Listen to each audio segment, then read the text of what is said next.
শালার কপাল, বাপের বাগের অর্ধেক জমি হয়েছি, জমি অর্ধেক বেচে গেছি বিদেশ, গিয়ে খাইছি বড় সড় একটা মারা, মারা খায়া পরে দেশ হইলাম, দেশ হইয়া অর্ধেক জমি বেচিয়া দিছি ব্যবসা, ব্যবসাতে কয়দিন লাভ গেছে, পরে খাইছি মারা, মারা খাইতে খাইতে আমার জীবনটা মারাময় হয়ে গেছে। অন কি করাম বন্ধু, একটা উপদেশ দেব। ঠিক আছে, দেখ এলাকার মধ্যে মুরব্বী বুদ্ধি দেওয়ার একটা লোক আইতাছে,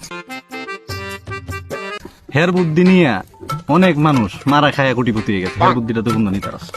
আচ্ছা বন্ধু, শেষ মাসে আর বুদ্ধিটা লয়ে দিই, কি হয়? লয়ে দেখ, লই তারস। মারাটা তো খাইতাম না আবার। তোর জীবন তো এমনি মারা খাইতে খাইতে গাত হয়ে গেছে, আর কি গাত হইব? এবার কইস না। আরে মাগনা বিড়ি খাওয়ার দেখি শান্তি করবো না। ও দাদা, ও দাদা, এদিকে আন। আমার বন্ধুরে কিছু বুদ্ধি দিন, বিদেশ গেছিল খাইছে ধরা, দেশে খাইছে মারা।